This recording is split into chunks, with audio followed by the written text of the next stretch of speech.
Hi, it's Splinterverse.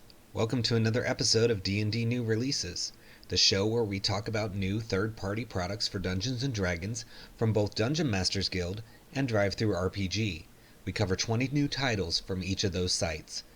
This is not a review show, as we have not looked at any of these products in full, so please venture into them at your own discretion. We do include alphabetical links to all of the titles shown in this video in the video description. So if you want to help the channel, please use those links to purchase these titles. You can also support by purchasing one of our books, two of which are shown on screen right now, and those are also linked in our video description. Please subscribe and share the video as well. It helps the channel and all of the creators in today's episode. A quick programming note, starting next Monday, September 13th, I will be releasing spoilers and teasers for my new Feywild book on Twitter at Splinterverse. The book is 150 pages of Feywild fun for players and DMs alike, so come follow me on Twitter so you don't miss out. Titles released between September 3rd and September 9th of 2021. We've got lots of 5th edition content as well as some Mork Borg, OSR, and Pathfinder, so stay tuned all the way to the end to make sure you don't miss any of that. Everything from subclasses through campaign settings. It's in this week's episode. First up, we have 5th edition Ranger Reincarnated. It's a revised Ranger class, as well as a homebrew Beastmaster subclass.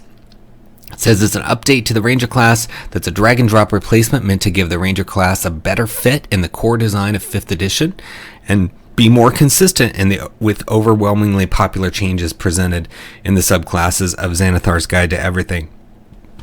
In addition to the revised core class with updated features, enclave spells, and abilities, this supplement features an entirely reworked Beastmaster Enclave thoroughly tested in an ongoing campaign.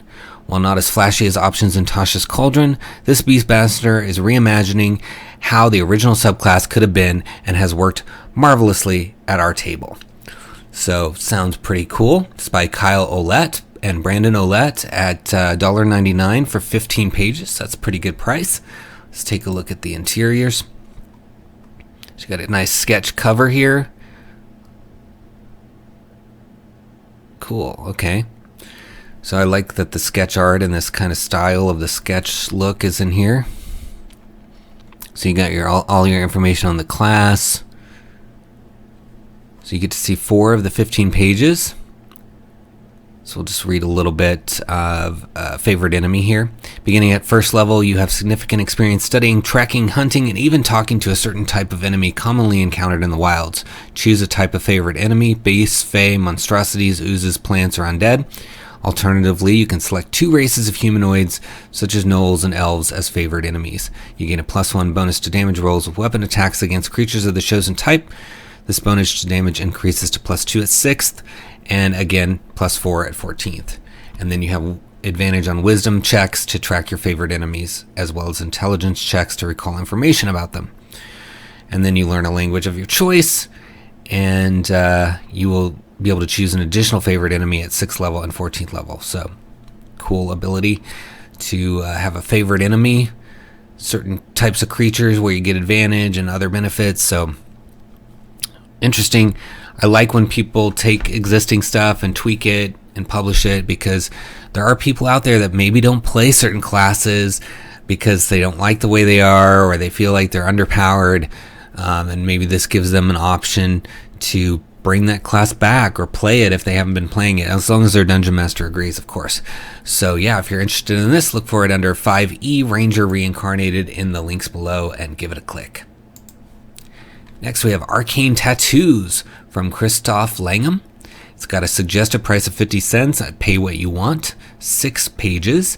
It says these arcane tattoos are my version of magical tattoos, how to enhance them and how to perform them. And then it lists the different tattoos, including the rules for enhancing them. So they got things like the Arcane Bane tattoo, the Arcane Tattooist feat, Elementalist tattoo, Spell Sling tattoo, all kinds of tattoos. It says, though I was happy to see tattoos included in Tasha's Cauldron of Everything, the mechanics of them felt a bit odd to me. My players also really love tattoos, and though the idea of adding magic to them for 5e is not a new one, I wanted to make it as fun as I could. These still require a lot of testing, but as always, let me know if your players try them out. So They're looking for some playtesting on some of this. The cover's fun. I like these different little tattoos on the front of it. Let's take a look. You get to see 3 of the 6 pages. So you get to find out about the changes to the rules. It looks like there's no attunement. So these ones do not require attunement. The tattoos can become more potent as a creature grows in power and do so at the same rate as cantrips. As such, they increase in rarity with each added benefit as well as in size. To increase the rarity and size of a tattoo, a creature must return to an arcane tattooist and undergo an enhancement session. The time the session takes is based on the tattoo's rarity, and the process causes levels of exhaustion. So, okay, some cool mechanics to get the tattoos going. And then they've got the Arcane Bane tattoo, Cybernesis tattoo, or Cybernesis tattoo. You get to see a lot of the tattoos in here. Stubborn Soul tattoo. So let's read the Stubborn Soul one. Produced by talented arcane tattooists, this magic tattoo grants you +1 to Constitution. In addition, the tattoo's power grows as yours does, and it can be magically enhanced. Resolute Resolve. You have an advantage on saving throws against the stun and paralyzed conditions. Stubborn Soul. When you get to 11th level, after completing a short or long rest, you gain a number of temporary hit points equal to your Constitution modifier. All temporary hit points granted from this feature are replaced at the end of each short or long rest. So I'm assuming that's one of the enhancements that you would get at 11th level if you go and have that done. And then Critical Resilience. When you suffer a critical hit as a result of melee weapon attack, you instead take half damage. So that's nice. Okay, so that's if you get to 17th level. So very cool. Lots of ideas for tattoos here. So if you're enjoying those in your campaign, or maybe you didn't like the ones in Tasha's, this looks like it gives you a lot of options. And the price, 50 cents. I mean, the DM's Guild takes half of that, so this author's only going to get 25 cents. So unless you choose to pay more on the pay what you want here. So I think this is a great deal for what you get. At least give you some options for those tattoos. So check it out under Arcane Tattoos in the links below.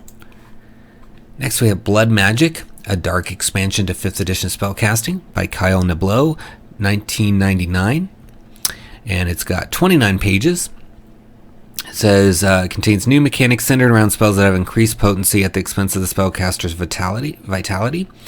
There's 2 new subclasses, the Sanguine Soul Sorcerer and the Bloodbound Oath for paladins, 3 new magic items and 1 new consumable, 38 brand new blood magic spells, expanded spell list for all spellcasting classes, 11 new feats to give each class a dynamic approach to using blood magic, 2 new monsters to haunt your game, the beautiful art of 18 artists. So yeah, lots of fun stuff in here. I like the cover. It's very evocative of what the concept is, so good job there. Let's take a look inside. So they don't have a full preview, unfortunately, but that's okay. We can at least see some of these. If you're watching author, I would definitely add one. With the price point you have, people are going to want to see something, even if you want to just put a page in here, as a graphic in your catalog description, that would be good. So yeah, it looks like they've got the spells here, Sanguinemancy spells. Looks like you might also have a typo there in the title, but it looks good. It looks like there's some cool spells: Blood Boil, Drain Soul. Nice art. Looks very Wizards-like. So I'm excited that this could be something new for people that are looking for a twist on things, especially for sorcerers and paladins, because they've got some supporting subclasses. So, and the cover art is really fun. So check it out under Blood Magic in the links below. Next we have Brightborn's Compendium of Swords with some cool hand-drawn art there by Samantha Shirelow. It's $3 for 8 pages. It says Brightborn's Compendium of Swords contains 30 brand new unique blades that your players can discover during their adventures. These weapons were designed to be evocative and encourage creative in-game play. Instead of finding a simple +1 sword, they may find a weapon with a story of its own. Very cool. And it looks like that cool art is inspiring some of the swords. So you've got right off the bat, you got Blood Moon, Daybreaker, Fury Fang, Gleaming Blade, Frozen Edge, all that stuff in the 6 of the 8 pages, so you get to see a healthy preview here, so no reason not to check this one out for sure. Lots of swords here, and I like the art throughout. Very nice. That's a cool picture. Alright, so Sunstriker. This well-balanced longsword features golden inlay against its ivory hilt. This sword seems to give off a gentle warmth, and if you are holding it, you are protected from the cold as if you are wearing cold weather clothing. Okay, so that's nice. Give you a little bit of protection. And it's just uncommon. So let's see if we can find a rare one to read as well. Well, here's a legendary one called Roaring Blade. This longsword was used to slay an ancient dragon and save a dwarven community. You gain a +3 to attack and damage rolls with this magical weapon of legend. Additionally, you have resistance to the damage from a dragon's breath weapon. If you are hit with a dragon's breath weapon, you have advantage on your next attack against the dragon. Cool, okay, so that's a fun one. Might be nice with the Fizzbands book coming out in October. So, very cool. Check it out under Brightborn's Compendium of Swords. Next is the 𝙤𝙤𝙢𝙬𝙧𝙫 Minotaur Revisited. Not revised. Revisited by Daylight Publications for $2 for 8 pages. It says, slow and steady, born of divinity and the elements. The story of the Minotaur, the 𝙤𝙤𝙢𝙬𝙀 in their own tongue, is one of uncommon harmony between the gods and the primordials. Their names lost to history. During the Great War against the demons of the abyss, primordials and gods joined forces. A god of order saved the life of an earth elemental general, and this bond grew into one of mutual respect and eventually love. From their union were born the first 𝙤𝙤𝙢𝙬𝙀, and over time, they expanded across the worlds of the prime material plane. As stalwart and steady as the bovine they resemble, the humanoid 𝙤𝙤𝙢𝙬𝙀s tower above their fellow people, standing firmly on 2 hooves with broad horns, long tails, and strong bodies with stronger minds. So yeah, you get a good idea of the feeling of these minotaurs from that description. I like that there's some lore about how they were created. So it's some fun little cartoon style art on the cover. And then you've got cool layout borders here. And then here's some traits for the race. And then you've got the sub races. So it looks like the focus, I think, is going to be primarily on providing these sub races. So it looks like there's at least 4 in the preview that you can see. Oh, you get to see the whole book because it's an 8-page preview and it's an 8-page book. So that's good. So yeah, apparently the focus is on sub races. It wasn't clear to me from what I read originally, but it could have been further down. I didn't read the whole catalog description there. But I love the kind of cool cartoon style art for each of the sub races. And we'll read one of them in a minute here, but it's nice that there's 4 as well, because a lot of times with sub races you only get 2 or 3, and it's just like, But now with these plus the official ones, you're gonna have some options here. So let's see about the Narovs. Many 𝙤𝙤𝙢𝙬𝙀s often become confused when they meet one of their Narovs. Navorch, I'm not sure how to say that, cousins, these gangly and adrenaline-fueled yak humanoids loving nothing more than scaling huge mountain slopes or the most treacherous of cliff faces. Here they believe the truest balance of order and nature collide, your own personal order against the chaotic nature of the mountain. So you've got your dexterity score increases by 1. You're used to dwelling in the high places of the world, and because of this you can hold your breath for up to double your constitution modifier, and you gain a climb speed of 30 feet.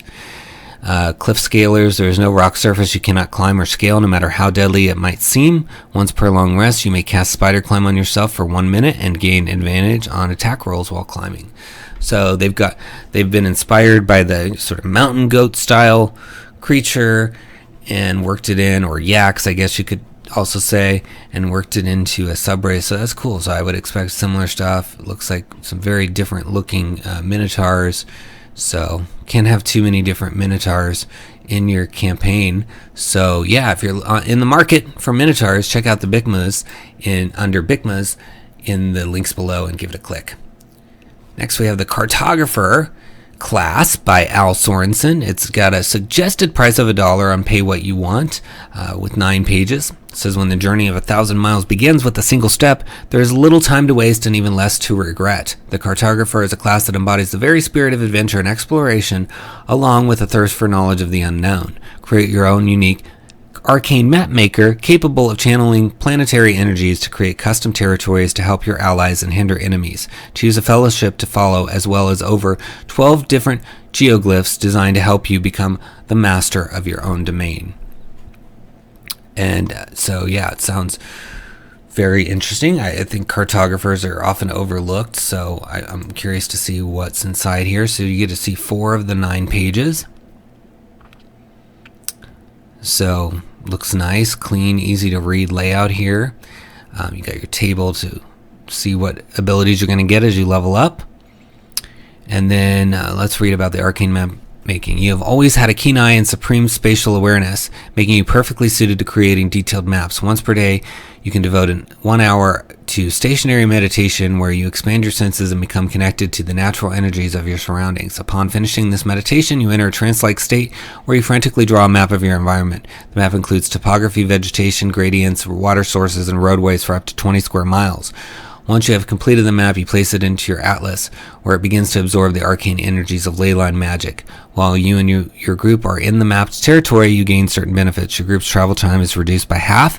Your group can't become lost except by magical means. Difficult terrain doesn't slow your group's travel. Everyone within 60 feet of you has advantage on wisdom and intelligence checks. You always know which way is north.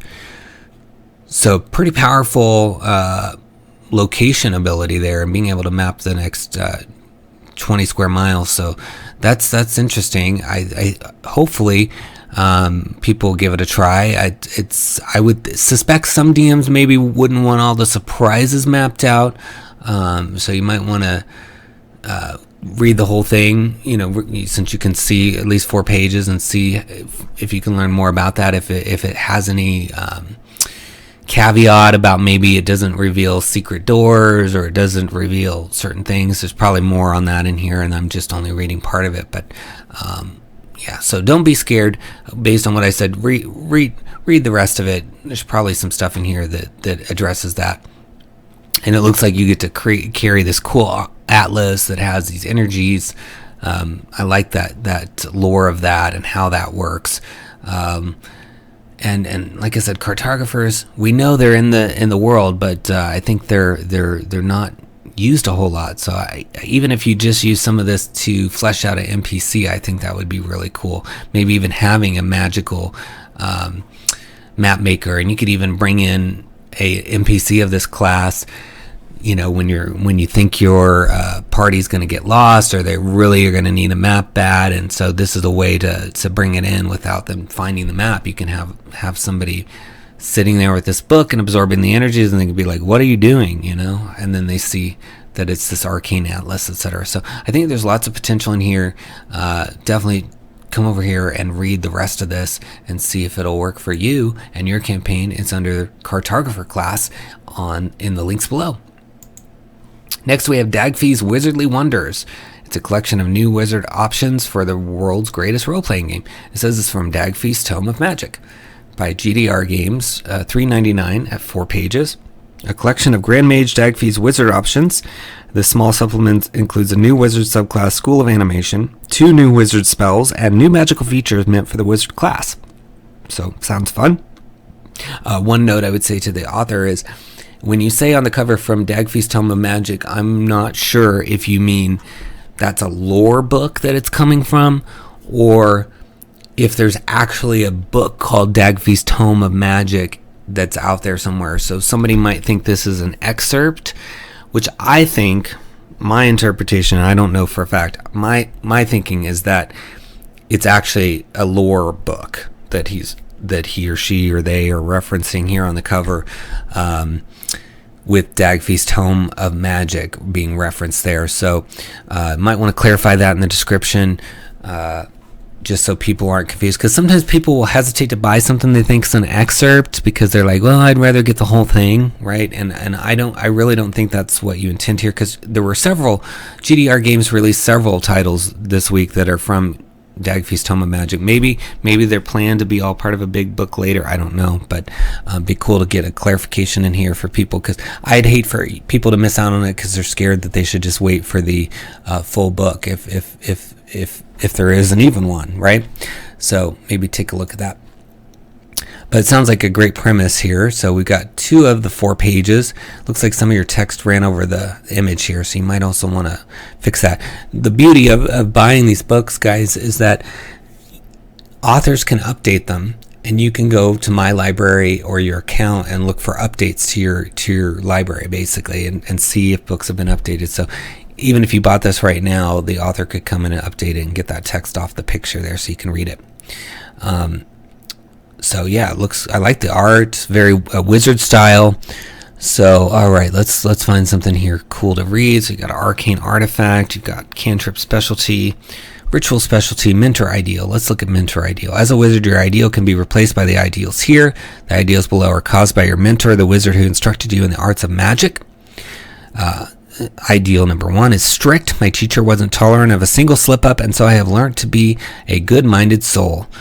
Mean. My teacher was horrible. They hated me, and so I have learned to respect those around me. Okay, so got several options for your ideal there that you can replace based on your mentor. So yeah, kind of supplementing, mixing stuff up, and that's a cool idea. I'm glad they're thinking of ways to tweak existing classes, give us new options. So if you're interested, check it out under Dagfee's Wizardly Wonders in the links below. The next we have is The Dragon's Nest by J.S.R. Varma. It's a suggested price of $1 under Pay What You Want. It's 12 pages. The adventurers have been told of a trove of treasure left behind by a long-dead pirate queen. They've gone to the Lanky Lass Tavern and Inn to find her final living crew member who is supposed to have a map to her treasure. The adventurers have no idea what this man looks like except for the telltale tattoo on his wrist. Finding the right man is the easy part, however, as they must then adventure across haunted oceans to a cursed island and face off against the pirate queen's memory. Can the adventurers do all of this, gather their loot, and get back to the city safely despite everything thrown in their path? Let's find out. So that's a cool setup. I like that. It sounds fun with a cool little tavern inn combo. And there's a tattoo that they're looking for, a telltale tattoo. So you could even maybe work this with the magical tattoo supplement we saw earlier in this week's episode. You could combine those. Maybe this would be a way to introduce tattoos into your campaign. Says it's a short adventure on the high seas that can be inserted into any D&D world. It's intended for a party of 4 level 3 adventurers, but it could be easily modified for others. It includes full color maps. Let's take a look inside. So you get to see 4 of the 12 pages.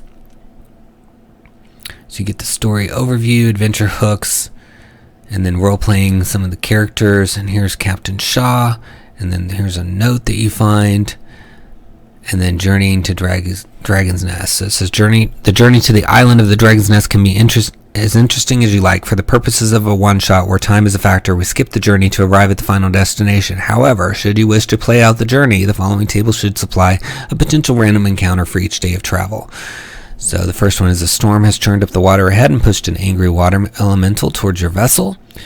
The ship passes through a Sahuagin nesting area. They attack with a surprise round unless someone has a passive perception of 15 plus. So that's just 2 of the 5 options here. Pretty cool. And then let's see. Game of chance. 2 players. Each player tosses 3d6. You can match up the lowest digit of their 3, then the middle, then the highest. Whoever wins gets a point. 3 points are best. 2 out of 3 to win the pot. You can use the luck feat to re-roll your half of a round. Tied dice are re-rolled. So it looks like there's 2 games to play. One's a game of chance and the other one's a game of skill. But that's cool. You could even play those elsewhere outside of this. So yeah, some fun stuff in here.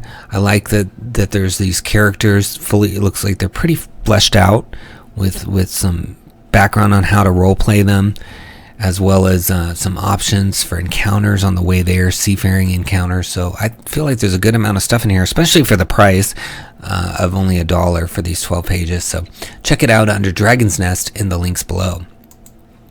Next we have Gemstones, a 5th edition quick reference for gemstone value, appraisal, and lore. So official subtitle is Value, Appraisal, and Lore, a quick reference by Exo Self. A suggested price of $1 on Pay What You Want for 12 pages. It's a quick reference for DMs regarding gemstone values and appraisal. There are details on uses, significance, and folklore for each stone. And so that's, I think that's needed. There isn't really much out there on that. So if somebody wants to deep dive into gems and jewels and all that stuff, this could give you some good options. So you get to see 3 of the 12 pages here. So I like this table already. They've got ornamental stones, and then they've got an image of each one, so you can visualize kind of the coloration. And then they've got the name, characteristics, and significance and base value. So we'll read just one of these here. Let's do hematite here. Not inherently magical, but responsive to enchantments related to blood and life force, and used in necromancy and healing, specifically to create magical parapets for healing and foul rotting. One of the 9 secrets, minerals that can be enchanted to become Ioun stones. It's common among drow, sent by the lesser deity of Aharon to show his favor or disfavor. So, giving you some background, and then there's uncut gems, information on that, how to classify stones between ornamental all the way up to jewels, and then value by size as well. So this is very helpful DM background information if you're, wanting to either add more gems to your campaign, or you've got maybe an inquisitive player that's like, what do I do with this gem, and what can I do with it? And maybe having this on hand, especially at this low price, would be a good idea. Just have it there. I could see, honestly, a whole campaign built around gems. I think they're fascinating. So check it out under gemstones in the links below. Next, we have Goblins and Explosives, a funny one-shot adventure full of surprises. So pay what you want, price of $1. It's from Aduski. At 17 pages, Goblins and Explosives is a one-shot adventure for 5th level small party of goblins. These little guys are about to celebrate their yearly religious party, which consists of filling a wooden donkey with explosives. Unfortunately, the explosives went wet, and they'll have to find new ones. So, it's a fun little description there. And you get to see 7 of the 17 pages. So, quite a lot of pages for these little goblin guys, but looks like it's got a lot of information here. So, must be a pretty fun little adventure. It doesn't say whether you have to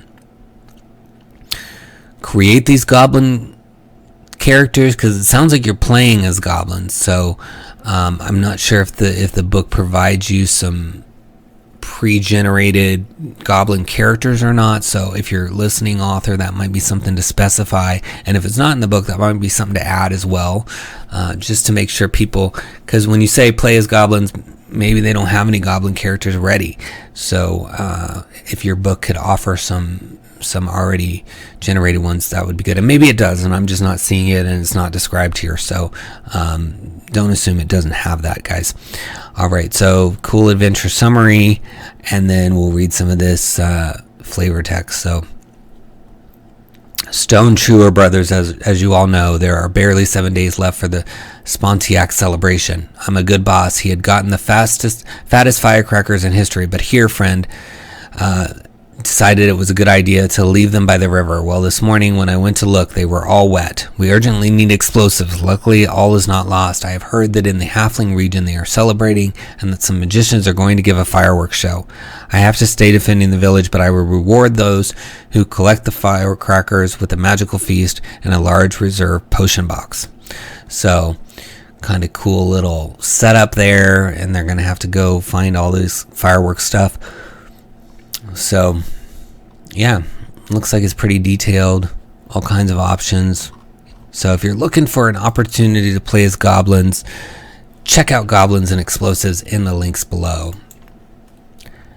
Next we have It Takes a Village, from a whole group of people, including Andy the Old Gold Heedley, Sticky Hunter, Sven Truckenbrot, Devlin DM, Bumley, Bobby Ellis, and Adam Hancock at $5.98. And it's 29 pages. It says 27 original NPCs of unlikely locals. It's a supplement that gives you unlikely locals found in any village to allow any world builder access now to a seasoned bartender, beekeeper, cheesemonger, and many more. So, yeah, it's a fun idea. Here's the altruistic merchant, audacious prankster, Pixie Book Collector, Barber Surgeon. So some fun options already, and it looks like nice artwork to go with them as well, so that's helpful. Maybe we'll read one of these here. Let's look at the Audacious Prankster. Often seen loitering, this spirited young adult occasionally busts or accepts a meal in exchange for singing shanties. They do not sing well. In reality, they are checking every nook and cranny for hidden entrances and compartments. They are also purposefully sowing seeds of misinformation around a town, not maliciously, just to stir the social pot and give a good show. They hide or sometimes replace stashes with fake coins that always have the appearance of an aged, balding man of no real importance. If they find treasures or valuables in hidden places, they will keep those and sell them on the way to make a comfortable living. However, it is an artifact. If it is an artifact, they try to return it to its rightful place. Well, that's good. I'm going to steal an artifact, it sounds like. So yeah, it's an interesting little character here. They've got some abilities here. They are just CR1, but that's okay. You need some low-level characters for your towns, etc. I like all these little abilities. They've got a sack of coins, fool's gold, unarmed strike, so lots of different actions instead of just one, which you typically see with some of these style characters. So very nice information here just on this one, right? And that's just the prankster. You've got the altruistic merchant, a pixie book collector, a bunch of options, the barber surgeon. Let's take a look at the free preview here. So you get to see 6 of the 29 pages, but you can see here the full list. You got alchemists, you got gnome blacksmith, goblin tailor, superstitious farmer, swarms of children, tavern cook, town crier. I mean, everybody needs those. They're pretty standard things that you're going to run into on the road. So it's nice that they have them in here. Kind of arcane tinkerer. So yeah, you're getting to see a lot of the different characters and their stat blocks here. So I think this is a really fun one. Hopefully people will check it out and bring some of these characters to life. I love urban adventures, so I think this would be a great book to have, if I was DMing, because I would probably want to do like an urban setting for whatever. So it's nice that this is out there. So check it out under It Takes a Village in those links below. Give it a click. Next we have Master of the Seething Court by Floris Pieters. I'm not sure how to pronounce that. A 3-hour adventure for 3rd to 4th level characters. It's a suggested price of $2.37. Pay what you want at 5 pages. I love the art on the cover. They called him Spite Lord. Once upon a time, a young dark elf named Rez Dragar longed to free his people from the tyranny of their suppressors. In fact, the only thing Rez desired more than his people's freedom was the glory of ruling over them himself, while being praised endlessly as their great liberator. To this end, Rez sought out the help of an ancient and powerful being. An agreement was made, and Rez walked away with the power to free his people and the promise that he would rule them as king for untold centuries to come. And there were indeed those that followed Rez, though not as many as he had hoped. Rez led these people to a faraway land where they would build their utopia, starting with a magnificent castle for their new king. But it was not long before Rez started showing his shortcomings as a leader. No matter how many floors, rooms, and towers, the castle would never be big enough to satisfy Rez's ego. When they thought Rez wasn't listening, his people started referring to him as a Spite Lord. That was when the executions began. In one final act of rebellion against their so-called liberator, Rez's followers demolished the castle, trapping their spiteful king in the rubble of the throne room and the adjacent courtyard. And there he remained for untold centuries, kept unnaturally alive by the sheer force of the seething hatred for his betrayers. This hatred manifested as magical thorny vines that spread throughout his domain. From these vines he fashioned his crown, for he is Spite Lord, and woe to any who enter his seething court and refuse to bow to him. So cool. I like the art. Reminds me of a little bit of Adventure Time, which is cool. So let's take a look inside. And Patchwork DM is also part of this. Looks like they have a Twitch stream, so that's cool. More of that beautiful art inside. Love that. This might even be worth buying just for the art, I think. Nice map with the courtyard. Looks like Floris is also the artist for everything, so quite talented to be able to write all this and illustrate as well. So very, very worthy of support. So here's that same story that we just read, but that's good. It says document contains a tier 1 adventure location for the 5th edition. Descriptions are brief for optimal use at the table, and the background lore is vague so that the location can be dropped into any campaign setting. And then there's adventure hooks as well. And then here's some role-playing information for Spite Lord. And you've got all the stats and the actions. And then Spite Lord's goal, adventure hooks, denizens of the court. There's blink dogs, needle blights. And then you've got all the descriptions of the locations, which are mapped out here. So you get to see the whole thing. Because this is a 5-page preview of the book. So I think it's beautiful. Love the art. Love how easy to read it is. So let's read some of the description here. The treasure chamber. The Spite Lord's treasure chamber, locked at all times. The Spite Lord has the key. Contains whatever amount of gold or magic item you see fit to reward your party with. The Great Hall, the Spite Lord's throne room and dining hall, contains Spite Lord 𝙄𝙬𝙬𝙬 𝙬𝙬 and his 2 blink dogs, Spike and Bristle. So, very cool. I like also that they're listing the name of things next to the numbers, too. That makes it really easy to find stuff. So, yeah, fun. Love the art. Looks like a good time. So, Master of the Seething Court, and those links below. Give it a click. Next, we have a book devoted to Turkish monsters and myths. It's got a different title on the cover than it does here, so that's why I didn't read it off the cover. It's called Monster Manual for Turkish Myths #1 by Berkay Sert. It's a suggested price of 95 cents on Pay What You Want. 21 pages, so a lot of pages for that price. And the author says, I'm sure you've had the chance to fight, chat, and even make friends with many creatures from many mythologies during your sessions. Even in the Monster Manual, one of the most basic resources, there are traces of creatures from multiple mythologies. But until now, I've not been able to see anything belonging to Turkish mythology in any official source, in a third-party book, or as a subject of homebrew. As a Turk, I think we have a very broad mythology, and for this reason, I wanted to present the main monsters that I think will add the most color to your games in a series of 5 booklets. I hope you enjoy the monsters and culture behind them, and you can learn more about the mythology. So, and then it lists some of them here, and they've got Abra, a dragon living in an underground sea, and Albus, a community of witches sworn to do evil to people, Bedik, a devil who enjoys parties, etc. So all of those are listed here, and I mean, 95 cents, that's a really cheap price for 21 pages and a bunch of monsters. So let's take a look at the interiors. So you get to see 2 of the 21 pages, but very nice layout. I like this. And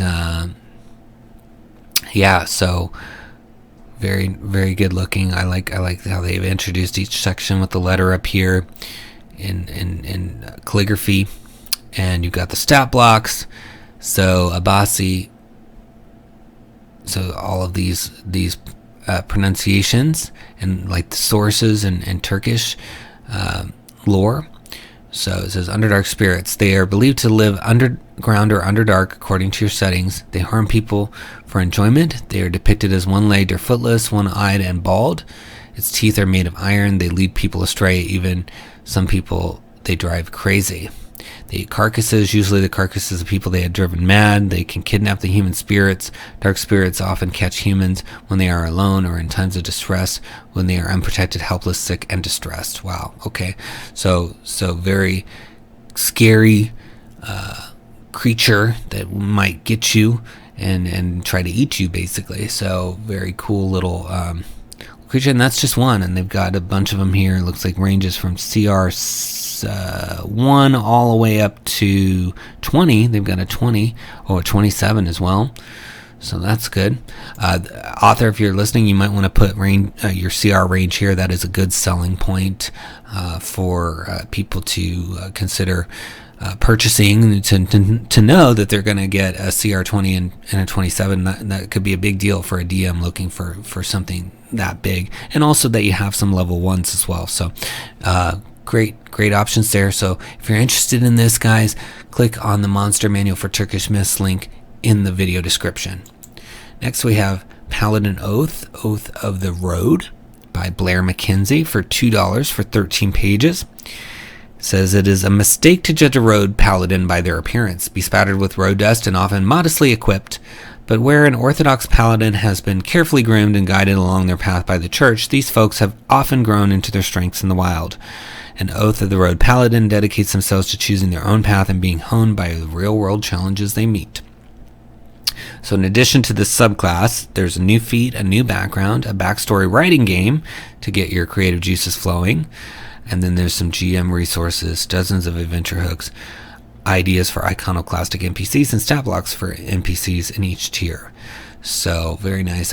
We've profiled other things from Blair McKenzie, and I think I've commented previously that I always like when a subclass that is released on the DM's Guild has more than just the subclass, because that can just take a single page, right? So it's nice when there's stuff accompanying it, and so happy to see that Blair is continuing to do that. Let's take a look inside. So you got the intro, and then here's the subclass, and then you get into the background. So they have an itinerant nomad background, which is nice. It says you were one of that odd breed of person that made their home on the road and trail. It was a life of constant change, new places, new companions, new foods, new ideas. There are a few stories you have not heard, and fewer types of people you have not encountered. So yeah, this is a very worldly person, and you've got all the characteristics here. Under bonds, the first one is I am searching for a place I have heard of in a story. So that's a good concept for the bond. And under the flaw, the first one is I believe there are spirits of the road and I go to great lengths to keep them happy. Very nice. I like that. So let's look at the 15th level ability here for the subclass. Repudiate oppressors. You are empowered to retaliate against those that would bind. When you or a creature you can see within 30 feet of you succeeds on a saving throw against being charmed, frightened, restrained, or possessed, you can use your reaction to move up to your speed and make an attack. Okay, cool. So fun concept. I like this idea. I mean, there's a lot of traveling in D&D, right? So having something based on the road and being nomadic, I think there's a lot of uses for this, even if it's just to flavor some NPCs. So check it out under Paladin Oath, Oath of the Road, and those links below. Next we have Psionic Monsters from Georgina Young at a pay what you want price of $277, 7 pages. We've had a lot of pay what you want titles this week. It's kind of a cool theme, but again, good price. 7 pages. Says introducing ways to incorporate more psionic threats into your game. It's a setting neutral template for altering beast and plant stat blocks to incorporate influences from psionic powers while keeping everything balanced according to challenge rating. So it says psionic powers have the ability to warp beings that exist on the material plane. These psionic powers could be the remnants of a dead aberration seeping into the water to be consumed by wild beasts and plants, or the increasing influence of a mind-bending monster entering the world and seeking out creatures to spread its power, or the failed or successful experiments of a group of avant-garde mages, or the leftovers of their spells and components being taken up by creatures in the vicinity of their grand ivory towers. Whatever the reason, beasts and plants that naturally exist on the material plane can be psionically influenced, giving them special properties and abilities which they may also pass on to their offspring. So very cool background on psionic powers there. It says the templates include effects to add to a beast or plant influenced by any psionic power and other specific to the element, including these. And then there's a list here, and then there's 4 examples to get you started, including the psionic bloodhawk, psionic dire wolf, psionic giant scorpion, and the psionic shambling mound. So very, very cool concept. Let's take a look inside. So you got the fun psychedelic psionic background and cover, and so then here are some of the effects. So you can have damage resistances, of course, and then these various features or traits for the monsters, and then you've got your actions and reactions, damage types, etc., and then the stat blocks for the ones that are created for you. So let's just read one of the actions up here. Stunning Shriek. The psionic creature shrieks. Each creature within 30 feet of it that is not psionic influenced and is able to hear it must succeed on a Constitution saving throw or take psychic damage equal to the beast's normal attack and be stunned for 1 minute. On a successful save, a creature takes half as much damage and is not shunned. The stunned creature can repeat the saving throw at the end of each of its turns, ending the effect on itself and on a success. Very cool. So it's nice to have things like this book to take a monster that you've had your players face over and over again and just tweak it. Give it a little bit of psionic flair and make them surprised and go, oh, I didn't know it could do that. And you can say, well, maybe not all of them can, right? Maybe it's just this one. I don't know. We'll find out. It's a nice option. I mean, people play a lot of D&D, right? And they get tired of the same thing over and over. So I think this is kind of like a series, and I like the titles in it because it's giving you some options to change up your monsters. So very cool book. So look for Psionic Monsters in the links below. Next we have Ravenloft Gives Me Goosebumps, Genres of Horror, Notes, Tips, and Examples of Horror Genres for Younger Players ages 8 to 12 by Thomas and Rachel Kolar. So I love the title because it references Goosebumps, which is also a common series for children. It's only 99 cents for 19 pages. It says that what's the biggest problem running Hocus Pocus as a D&D session?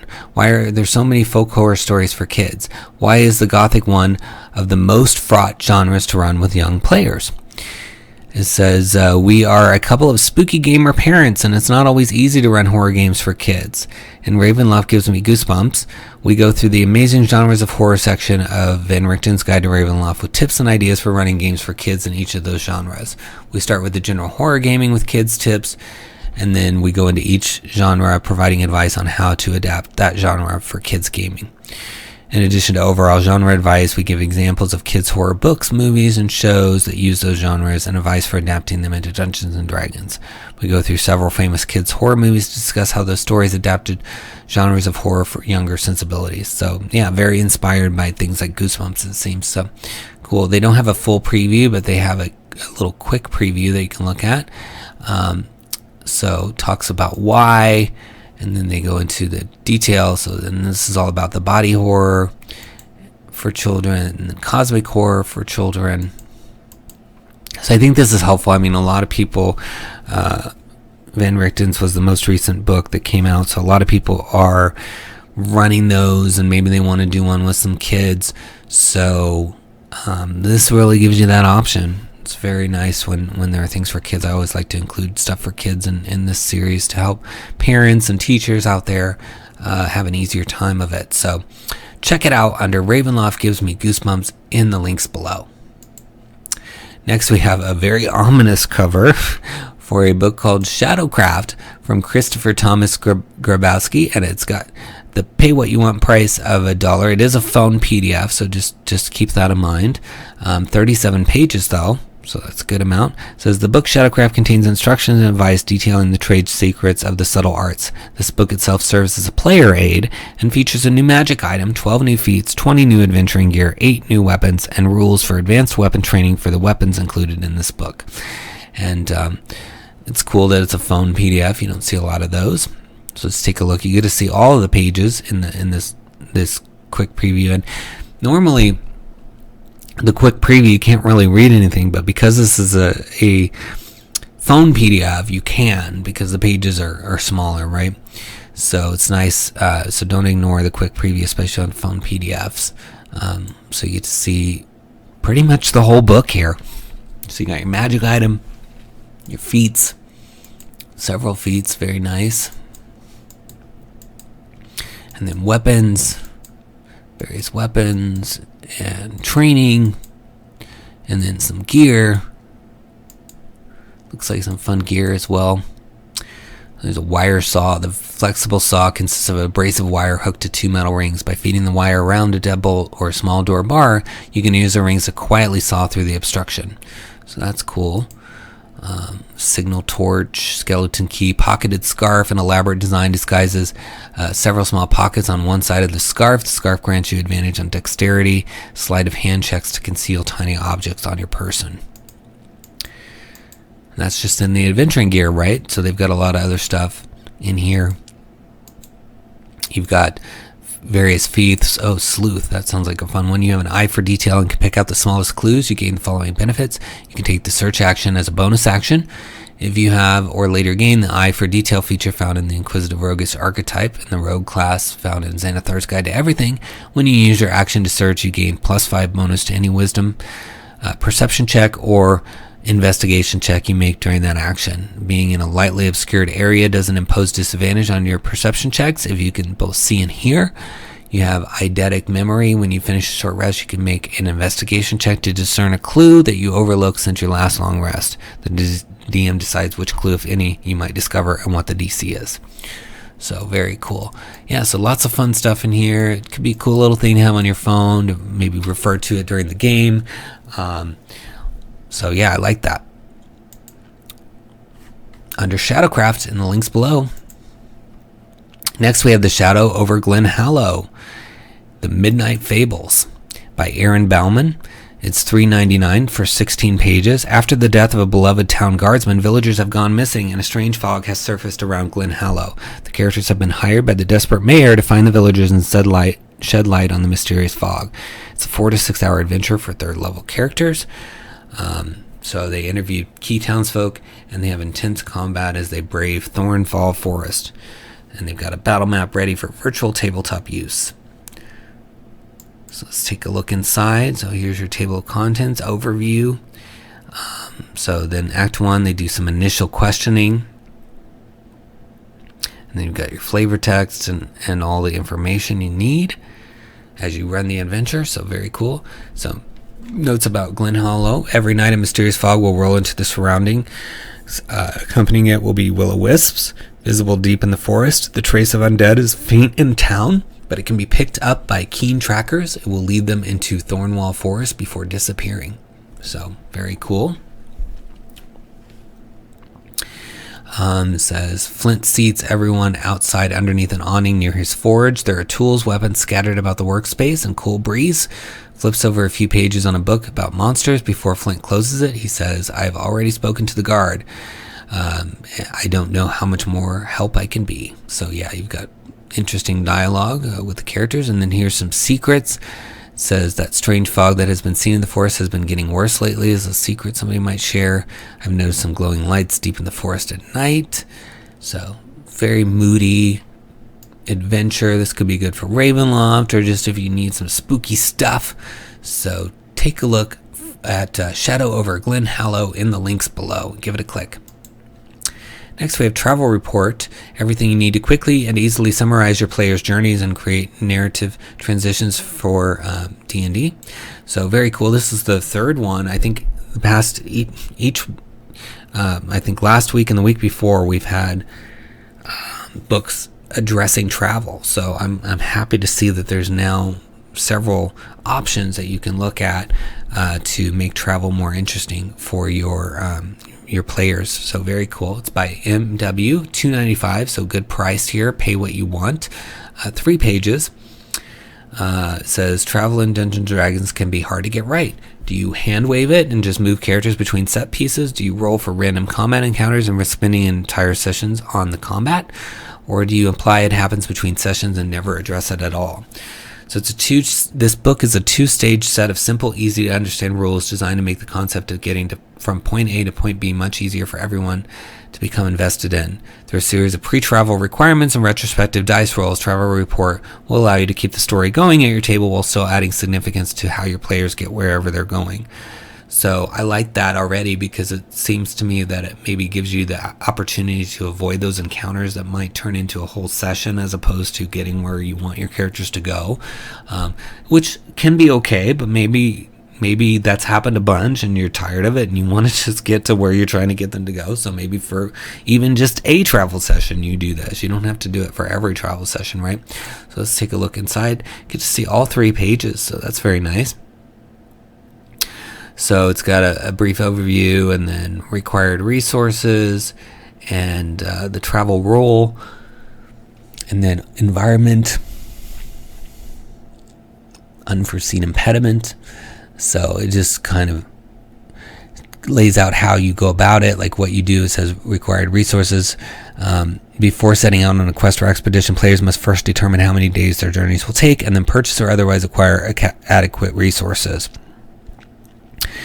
So it adds a sense of danger and consequence to the party's decision to leave the comforts of civilization behind. From a mechanical standpoint, it provides both a money sink and a logical way of keeping players in a certain area. So here's the distances and the expenses per day. So yeah, you're making them kind of pay to travel, which is good. So that's a prerequisite. And then the travel roll. Once the supplies needed to travel have been acquired and the decision to travel has been finalized, a roll of 2d6 is made.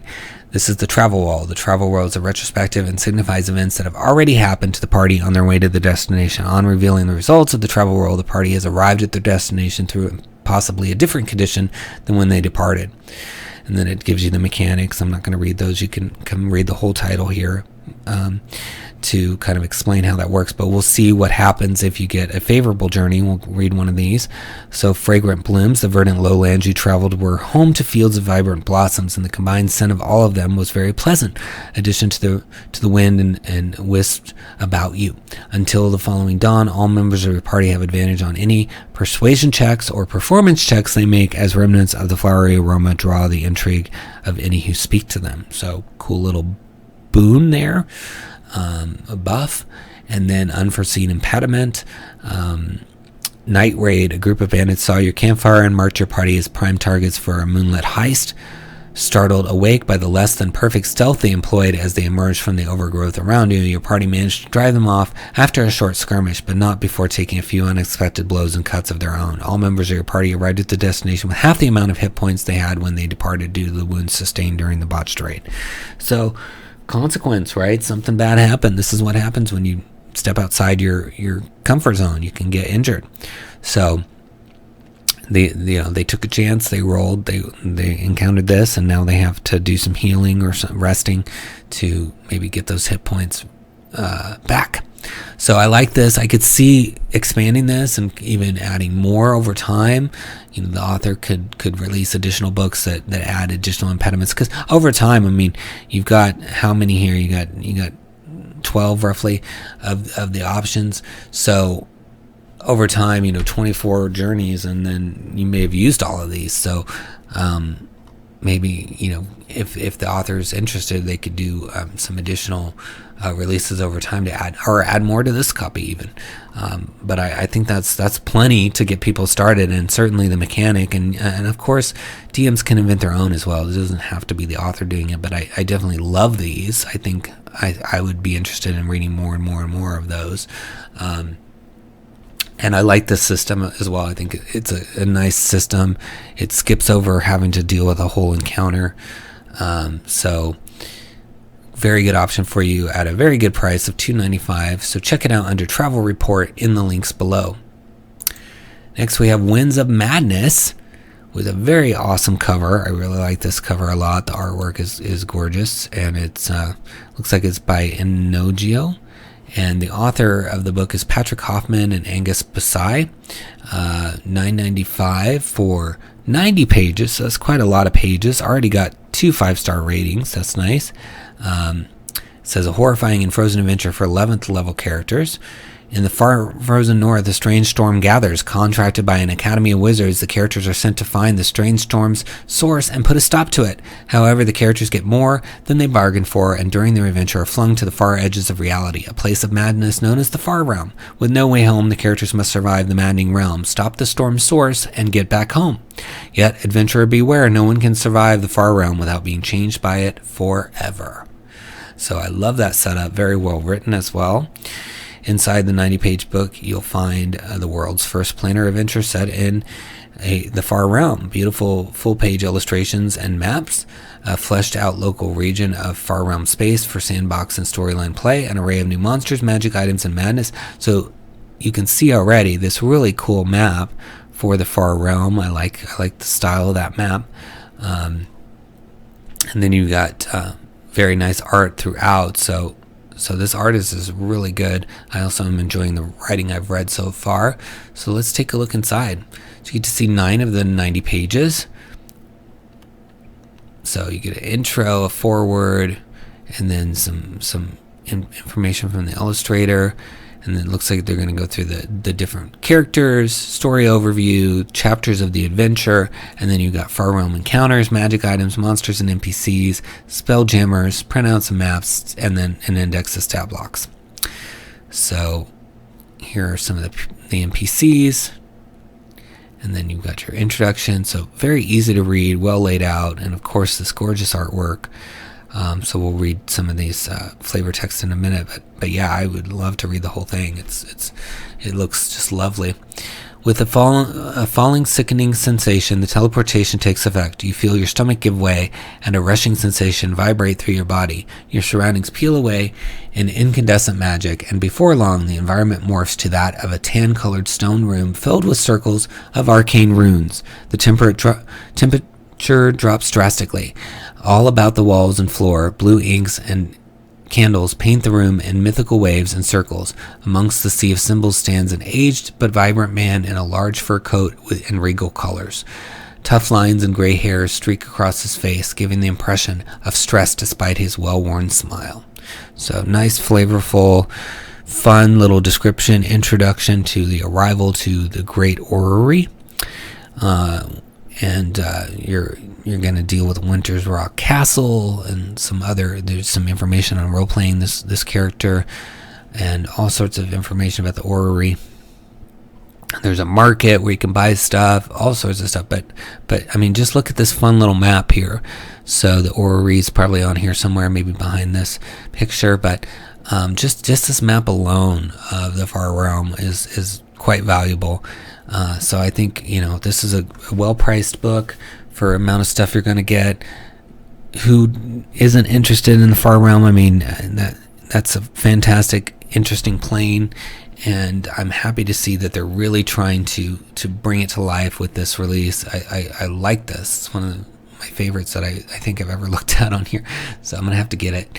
But anyway, very cool title. I hope you all check it out under Winds of Madness in the links below. And if you give it a click, not only are you going to support Patrick Hoffman and Angus Basai, but you'll support this channel because those links do give us a little bit of a royalty as an affiliate. So click those, help the channel, help these creators. And even if you just click a link and buy anything, you're going to help the channel out quite a lot. And this is the last DM's Guild title we have for this week. We're going to move on to DriveThruRPG. But before we do, please subscribe to the channel, share the video, like the video, leave a comment. I'll respond to all comments, and also follow me on Twitter at Splinterverse. As I said at the beginning of the video, we're going to be previewing our Feywild book. It's a massive 150-page book from 14 different creators, including myself, that's coming out the day before the Wild Before the Witch, Beyond the Witchlight. So I hope you subscribe and follow on my Twitter so you can see some of the spoilers and teasers we're going to release each day leading up to the release on the 20th of our book. And also, if you're so inclined, consider purchasing one of my books. We have Potions Unlocked, which is both print on demand and digital, and it's got everything you could ever want for potions, including locations and ways to make them way more than just a consumable that disappears immediately after use, and that's linked below, as well as my other book, Van Richten's Librum of Lineages. I wanted to say Guide to Ravenloft, but that's not my book. Librum of Lineages, which has everything you need for lineages, including 4 new ones and details on how to string them together for a chain of lineages, or how to remove them from a character if a character wants to go back to being normal, which I think you're going to need because lineages are going to become more and more popular. In fact, we have lineages in our upcoming Feywild book, so make sure you grab that. It's only $2.99 so that you can be prepared to handle lineages whichever way the wind blows on those. So thank you for supporting the channel, and let's move on to DriveThruRPG. Our first drive-through title is 4 Roads to Underdark Roll20 Ready Maps, issue number 38.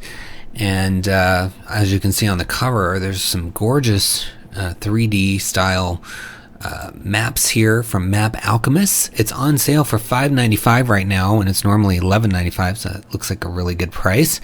It says get your hands on 4 incredible Underdark battle maps, each of them set in an underground location, perfect for ambush and high-paced action. Maps are Roll20 ready. Just drag and drop for a huge 40+ inch of action. The maps also come in smaller high resolution format that you can print. The maps are amazingly detailed, high quality images at the highest level. All maps come with a grid and no grid version in high and low resolution. They are 42 by 42 or bigger and 72 DPI and under 10 megabytes. So these are low resolution versions, of course, because they're just showing you some samples. But yeah, look at this cool little stairwell for some battles. And then you've got kind of this winding down with like a bull statue there. And then some more stuff going up the stairs here to a pool, it looks like. Like the lighting in here, you got all these little stones to walk around, etc. There could be some bad guys hiding in here, or bad gals, or whatever hiding back here. Cool little alcoves, lots of details, a little altar, so you can have lots of fun. And this is, of course, part of a series. They've got lots of stuff on here, but I just thought these maps were gorgeous. And we're not even looking at high resolution, and they still look stunning. So I definitely think it's worth checking out, especially if you use VTT. This could give you some really good options for Underdark. And as I said, they have a whole series. So if you click the link, you'll get to come see the whole series as well, including tokens that they have, and even modern maps, so that you can enhance your games and create really cool setting. I mean, imagine spending an evening just looking at this on a tabletop, in front of you. That would be fun. Very, very moody feeling if you're doing some sort of Underdark stuff. And that's not all they have. They also released some forest ones this week, and quite a bit of other ones already created as well. So I definitely recommend checking it out, especially for those of you that love maps and are using them either for fun, just to look at, or for campaigns, and while the sale price is going on. So look for 4 Roads of the Underdark in the links below and give it a click.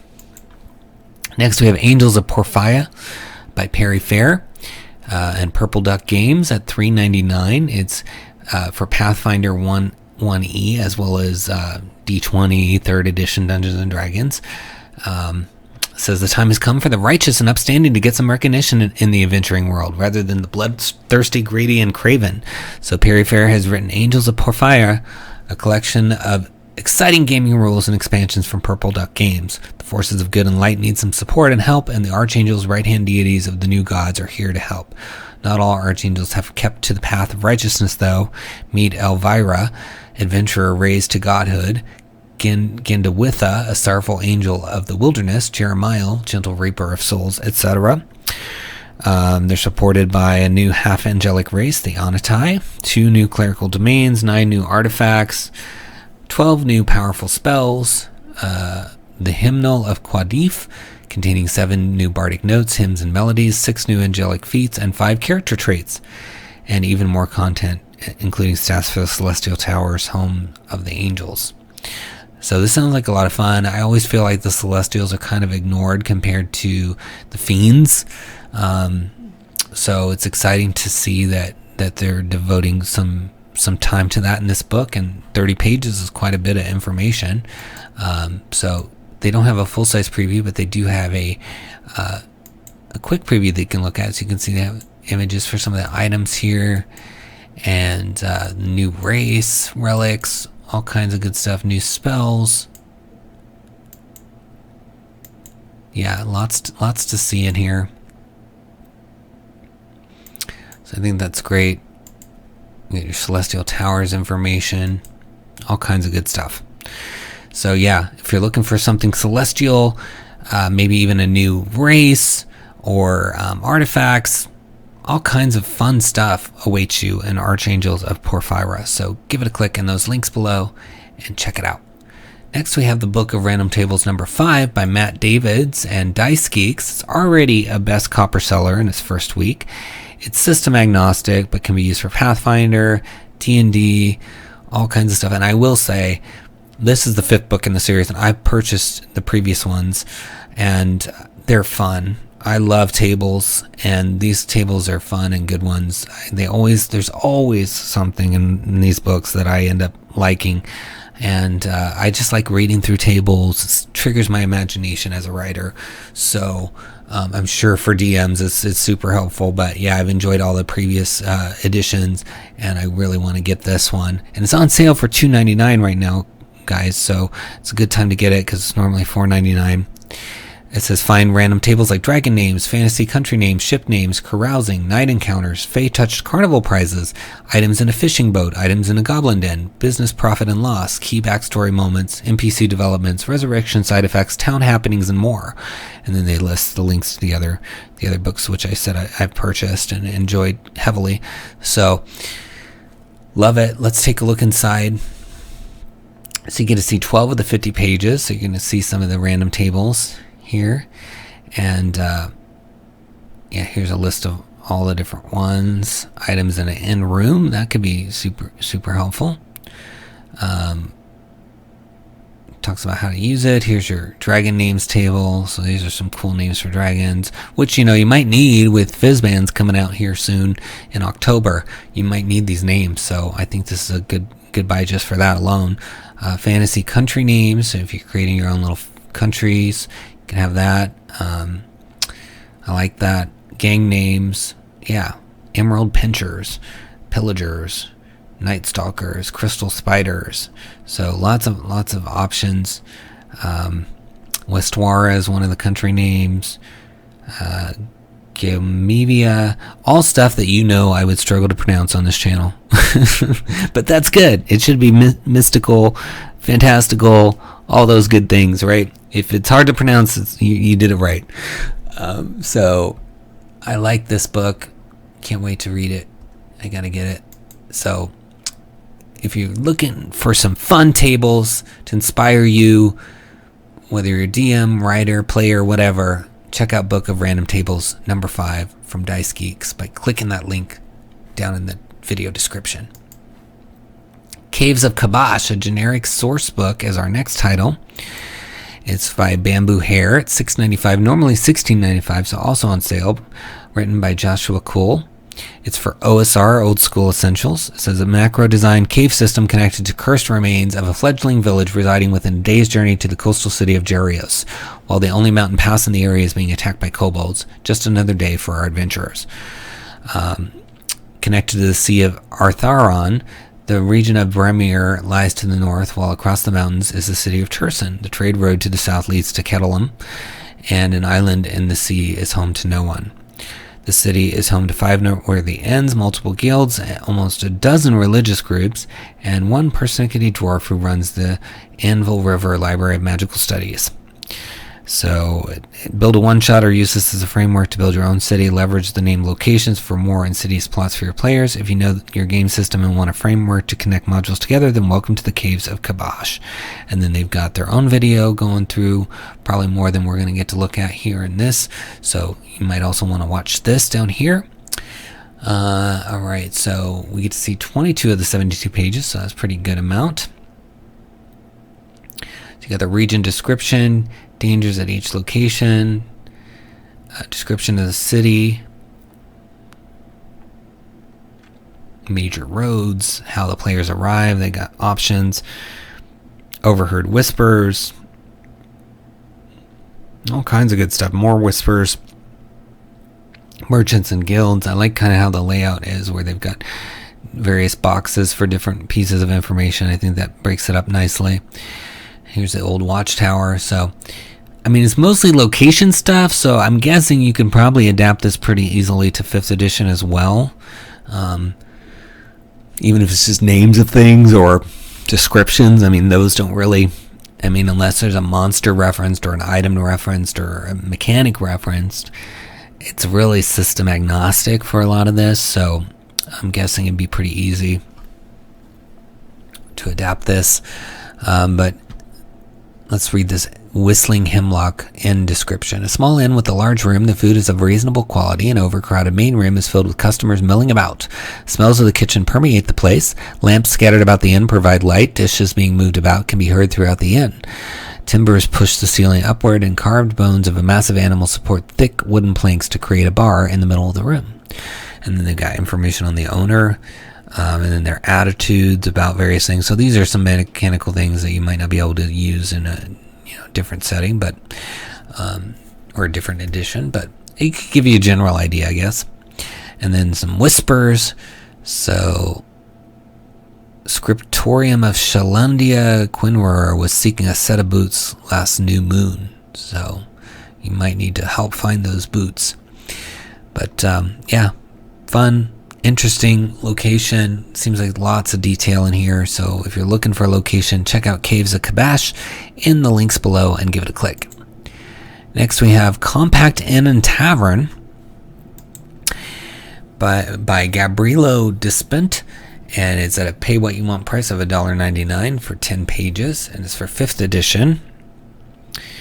And it's already got a 5-star rating, which is nice. It says it's the first tavern and inn in a series of setting neutral establishments you can use in your campaign.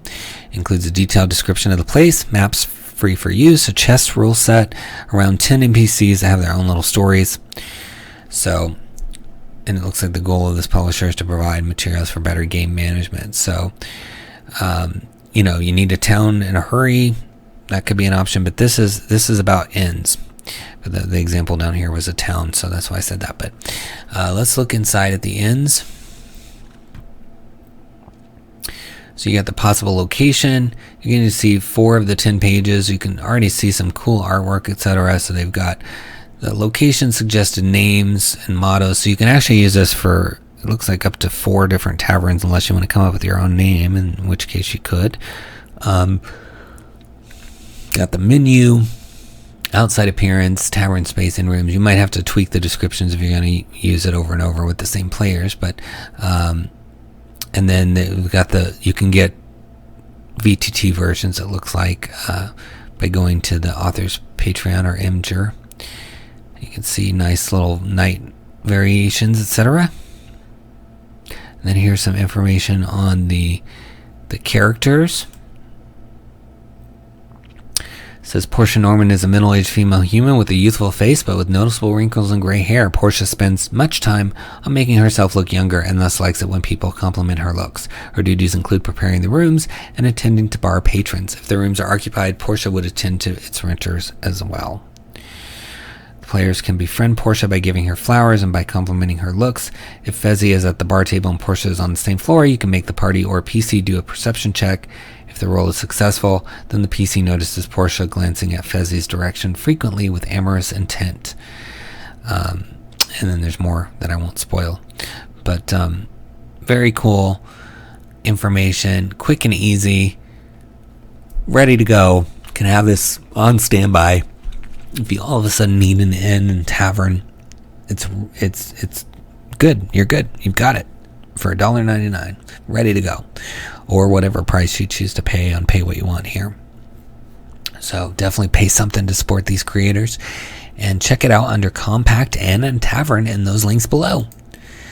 Next we have The Child Thieves, a module 51, it says, from Gateway to Adventure, Appendix, and Entertainment, and it's for use with old school essentials, so basic, BECMI, OSR, Labyrinth Lord, all that good stuff.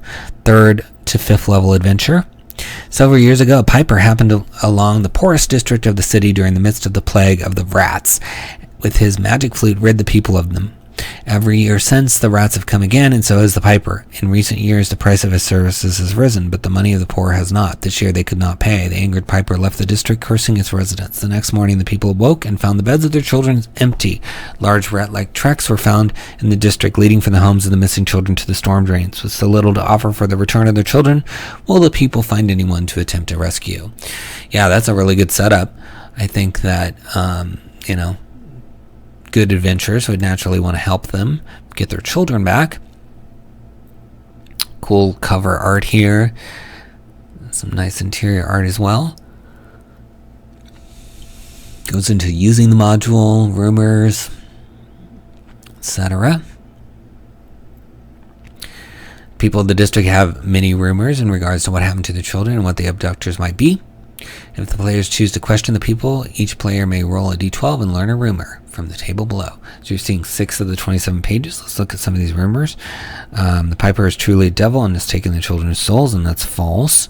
A cult has abducted the children and may sacrifice them. True. So I like that the rumors are codified there as to whether they're true or not. And then all this information on what has become to them, and then details of the various locations. So very nicely laid out, beautifully designed with these fonts and fun little line art to support the story. So yeah, if you're looking for a new adventure, check out Child Thieves in the links below. It's only $5 from Appendix N Entertainment. Next we have Corpsewake Cove for Mork Borg, written and illustrated by Madeline Ember. And it's from Ember and Ash, $10. And it's 44 pages. Already got some great reviews, and it says it's an adventure and you fight pirates, get revenge, and steal their treasure.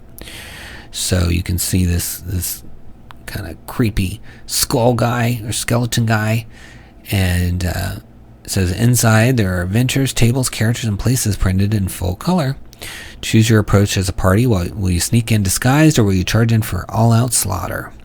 And here's the locations on the map. So it's a fun little map, not a traditional looking map, but that's cool. You know, it's fun to have different styles of maps. D10 table of possible ways the pirates ruined your life. 3 custom backgrounds for PCs. Get your mark, get your pay. With the bounty hunter. The complete text for how to play the adventure, including traps and puzzles, descriptions of key NPCs, and bestiary. So here's the Manticore and an X-Parrot. And D20 table of random encounters on the streets of Corpsewake Cove, venture-wide map. And then it goes into more about Mork Borg here. But you can see just stunning artwork, fun to look at. Let's take a look inside. So yeah, that continues here. Now that we're seeing inside, you get to see 25 of the 44 pages. And look at this. I mean, it's just really beautiful artwork. And this is a spread view, so this might even... Yeah, this is the whole thing. So even though it says 25 pages, because it's spread, which is 2 pages at a time, you're going to see the whole book. So no excuse not to check out this title when you can look at everything. But look at all the fun. They've got a soggy zombie pirate, thieving hands, a blue swashbuckler, there's sewers, a cellar path. I really like how Mork Borg is encouraging different types of art and different art styles, because all the Mork Borg titles I've seen have just playful, fun, crazy, interesting art. And so I like that Mork Borg, if nothing else, is bringing that to the party. I'm sure it's bringing a lot more than that, but at a minimum, it's bringing that for people that don't even play Mork Borg. Some fun art to look at. Look at this shark zone here. I mean, I think there's so much in here that could be fun for players, and that's not even counting this beautiful art to look at. So, a shark zone. I mean, they don't see that very often. You got all these cool characters, and you've got fun maps, levels, and just all sorts of different stuff. I love this soggy zombie pirate. So I think this is definitely worth checking out. So there's a bounty of pirate booty table at the end here, pirate names, pirate traits, pirate attire. I mean, who can't use that? I mean, that is system agnostic, all of this right here. There's definitely some stuff you can use if you're a 5th edition player as well. So check it out under Corpsewake Cove and enjoy the party. I think it's definitely worthwhile. And it's in the links in the video description. Next we have Dark Carnival. It's a 5th edition campaign setting from DM Dave. And $9.99 for on sale price. Here it's normally $20, but you're getting a whole campaign, 35 pages worth, by Dave Hamrick, also known as DM Dave. I see DM Dave all the time on Facebook, because there's ads there. There's like a Patreon, I think, that DM Dave has going to get adventures and etc. on a regular basis, but I'm happy to see DM Dave's also here on DriveThru, and we finally get to talk about this cool Dark Carnival. So it says, "Come one, come all, welcome to a place of merriment and magic. Step right up to our venue of wonder and wizardry, of clowns, confections, and curiosities. Just 1 copper, and you'll see with your own two eyes, frightful freaks and fantastic feats." So it's a plug-in setting for characters of any level. It offers details on the Dark Carnival setting and includes details on the NPCs that serve as the Carnival's troupe, as well as potential hooks, intrigue, and other encounters that happen. There are 28 adventure hooks, 24 random tables, 12 locations on the Carnival grounds, 11 transportation methods, 9 enemies of the Carnival, 9 Dark Carnival secrets, 8 side quest hooks, 10 creature stat blocks, 3 main carnies, as well as countless hands and performer rules for characters to join the Carnival. And that's nice. So lots of stuff, and you've got the Carnival in Ravenloft as a domain where this could be kind of supplemented to that, or carry on. Maybe people loved it and they want to do something Carnival themed again, so you can do that. Then also in the Wild Beyond the Witchlight, you've got that Witchlight Carnival circus that's kind of the impetus for the adventure. So you're going to have other opportunities for carnivals that you can maybe pull some stuff out of this to use in there, or maybe your characters just love carnival stuff. Maybe you can have them go from the Carnival in Ravenloft to this Carnival, the Dark Carnival, and then finally end up at the Witchlight, and then segue that right into the Feywild. So lots of opportunities. This is well timed, and let's take a look inside. So they don't have a full preview, but there's a quick preview, and so you can see some information on how to get there. And then there's horse-drawn wagons, teleportation, flight, time travel, call to aid, etc. The Beast, Dark Fae, the Faction, Old Master, Dark Secret, Cultists of the Dark Deity, Evil Enchanters, Monster Hunters. So lots of fun stuff. It's too small for us to read aloud for you, but it looks fun. And like I said, there's got to be stuff in here that you can pick out, add to the Witchlight Carnival, add to the Carnival in Ravenloft, and there's only $9.95, and DM Dave is a pretty well-known name, so I'm pretty sure that there's some good quality there. So yeah, check it out under Dark Carnival in those links down below. Give it a click. Next we have Diana, Luna, and Lucina. It's a sideward adventure arc for 5th edition for 4 adventurers level 10 plus, 45 pages at $3.95 by Simon Hunter. Vivid dreams of 3 beauteous goddesses and a magnificent white stag guide the party to recover a holy artifact. Introducing a new adventure format, the Sideward Adventure Arc, a story arc adventure that allows the GM to insert the encounters anywhere within their current campaign in any order they desire without compromising player agency or roleplay. The encounters can also be played as a single one-shot style adventure. So that's a cool idea. So you can string the encounters together all at once to have an end-to-end adventure, or you can take these encounters and kind of plug them in, do 1 here, do 2 over here, do a 3rd one there, 4th one there, etc., and then it weaves together to create another storyline. So that makes it kind of like a television show or something, where there's subplots, etc. So I really like that concept. I wondered what Sideward Adventure Arc is, and I think that's a really cool idea. So the party began to have similar dreams, visions of a goddess dressed as a huntress and a glorious white stag. She asked that the party aid her and her sisters in recovering pieces of a holy relic. And so it's got 6 location-specific maps, 7 custom creatures, 1 trap, backstory based on an ancient pantheon, gameplay examples, and each creature has been designed so it can be printed as a creature card. Nice. So you can see here some of the goddess information, encounters, locations, and look at this fun battle map with these 2 sort of rings of ruins or something there. So very, very fun, nice-looking artwork. Let's take a look inside. So you get to see 20 of the 45 pages. And oh, cool, they have some different colors they're using for NPCs or sections, etc. So that's helpful. Yeah, very nice. Looks like some moody, nice feel to it. You know, just a lot of detail, which I like. So yeah, you can see that they're spending a lot of time on giving you the background you need to run these different things, because this is like the Temple of Lucina, and so you have all this information on the legacy of it. And it looks like I see lycanthrope stuff in here. That's cool. And then monsters, and then you can see the color coding. So the red is locations, and then black is monsters. So I like that. Let's see what it says here about location 6. It's not directly tied with the story arc, nor is it required to access the orb segment. The party may simply stumble upon it on their way to or from the altar. The area surrounding location 6 has a distinctly unfriendly but not evil quality to it. A large dead tree stands in an open field surrounded by 7 clusters of brown-topped mushrooms that stand at 3 feet high.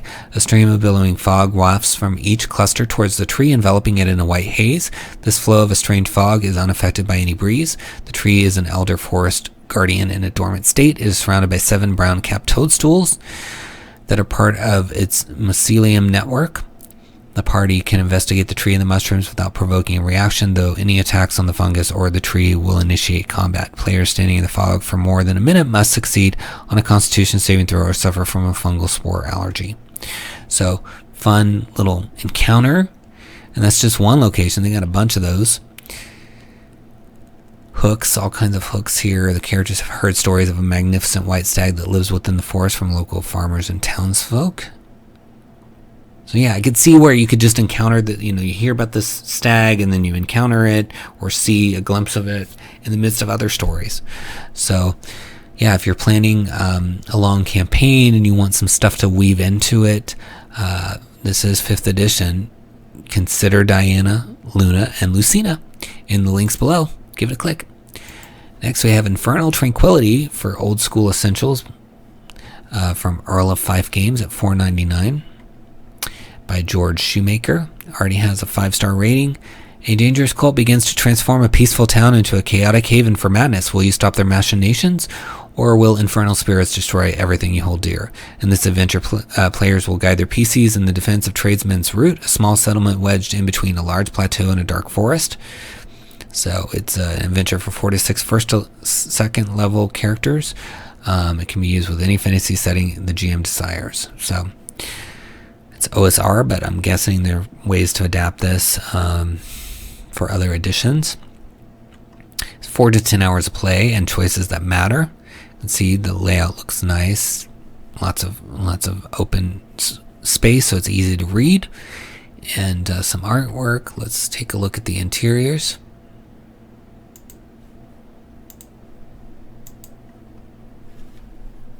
So you got your GM overview, all that good stuff. Geography, some nice art. Let's read one of these characters here. Derek Drenhammer is the descendant of the proud blacksmithing family. His lack of interest in the family craft, while maintaining an outspoken stance that there was little that made the nobles of the flat different from those in the tradesman route, has put him at odds with his father. In fact, he was ostracized from his family after an argument with his father. Norman turned violent. Derek seeks to bring equality to those in tradesman's route with what he considers to be the pompous air of the flat above, but it wouldn't be far removed to say that spite also remains a heavy motivator. So some cool descriptions here for your characters. Yeah, lots of good stuff in here. Like the artwork, definitely got some moody feel to it, and you've got infernal spirits that could destroy everything you hold dear. So that could be a fun, fits right in with Ravenloft, etc. So check it out under Infernal Tranquility in those links below. Next we have Journey to Ragnarok, Twilight of Doom. It's a multi-table adventure from Mana Project Studio, on sale for $4.99 by Andrea Luca. Journey to Ragnarok is an adventure and setting module for characters of level 1st to 15th, inspired by Norse myths and legend, and it's compatible with 5th edition. Captivating adventure that leads heroes from Midgard through the 9 worlds. That's cool. So it sounds like they're going to go through a bunch of locations. Fantastic multi-table adventure to play all together. Tips for masters and players, maps, illustrations, and stats for your adventure. And then here's like the Kickstarter video that they had. So we'll look at the quick preview here. Oh, nice artwork. I love the borders, very Norse-like. Twilight of Doom, again, more beautiful art. Tips for the organizer. So I'm not sure 100% what multi-table means. I'm assuming that means multiple gaming tables of, like multiple dungeon masters and groups of players are playing this together, but I'm not sure. So that might be helpful if you're watching to add to the description.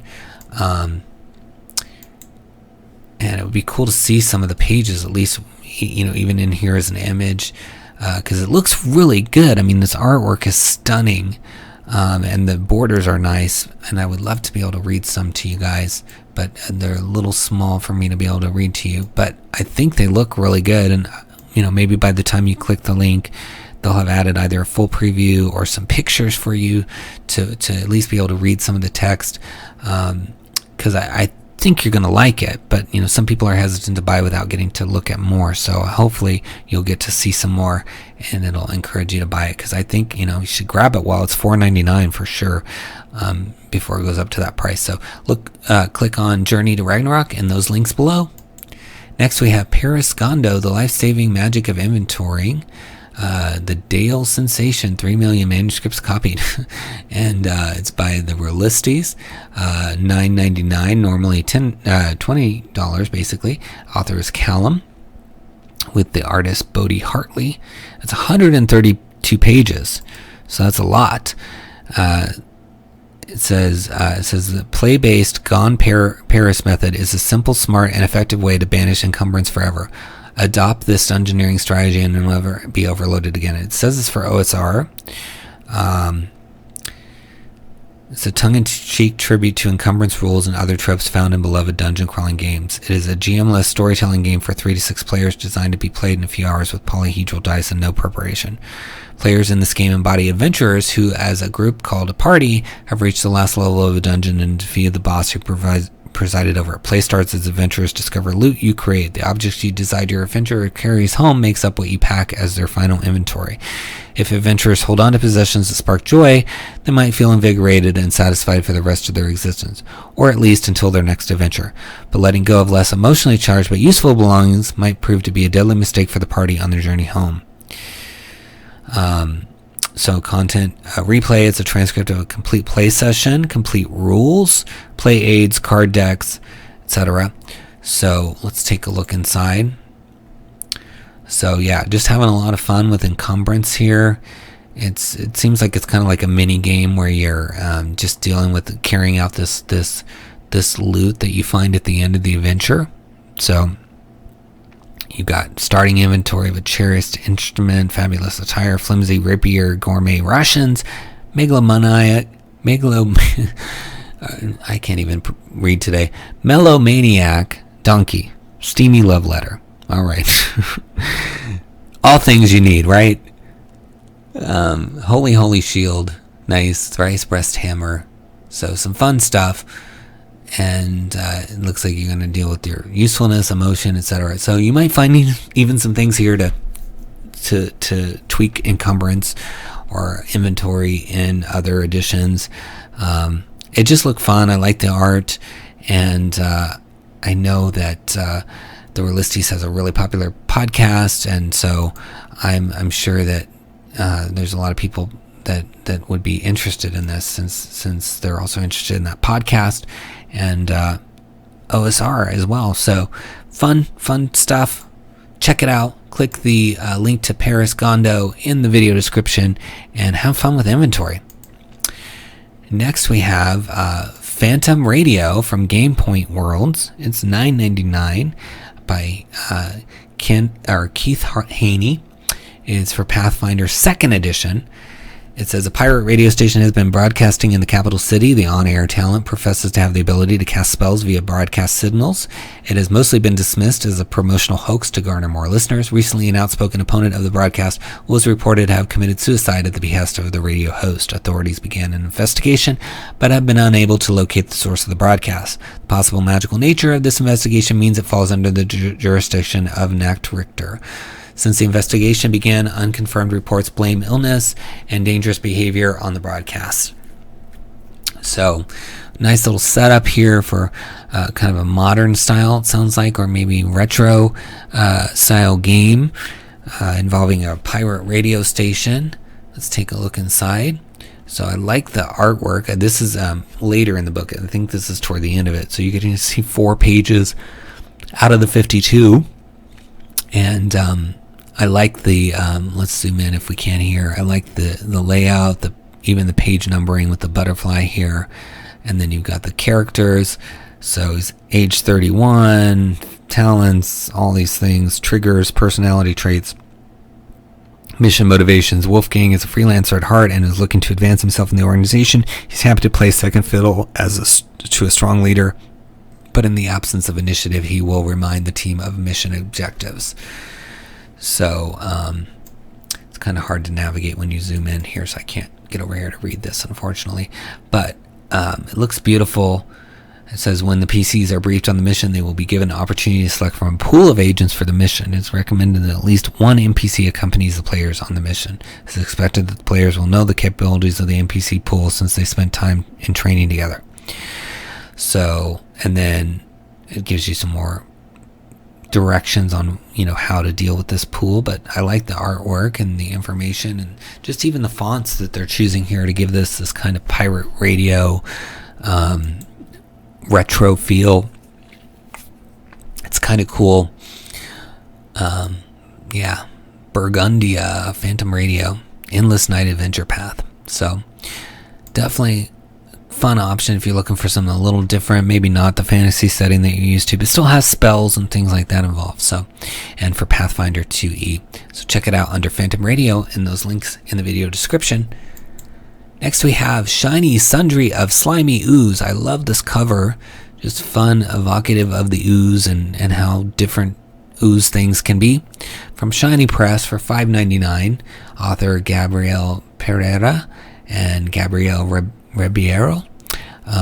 It's a 26-page book with 10 monsters, 20 items, 2 familiars, 3 spells, the Oozoid playable race, and a bunch of lore related to Slimy Ooze compatible with D&D 5th edition. Arm yourself with 𝙤𝙤𝙬𝙧 Armory, full of ooze-related weapons and armor for brave adventurers. Research in Mervinax's laboratory and discover the advances in the creation of ooze life. Mounts, familiars, prosthetics, and much more. Take a seat in Ulrithic's roaming kitchen and have a surprise meal, or taste one of their ooze brews. Travel alongside Oozonia, the free city, and explore the oceans in this flying and swimming city, discovering creatures in the depths. Venture the Titanic Corpse, the ominous island filled with evil ooze spawn. So all kinds of ooze goodness in this book. So you get to see 5 of the 26 pages. You can see some more of the beautiful art.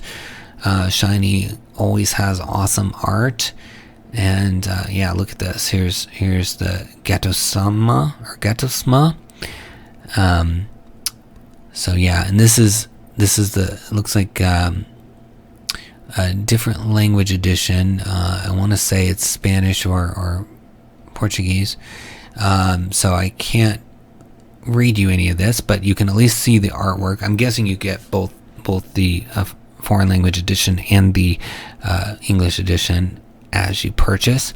So if you're watching Shiny, maybe add something about that in here. You might also want to swap out your preview. The way that I've had challenges with that is basically, I think the first file you upload is the one that gets displayed in all the previews. So you might have to take the files down and then upload the English language one first to get that one up there.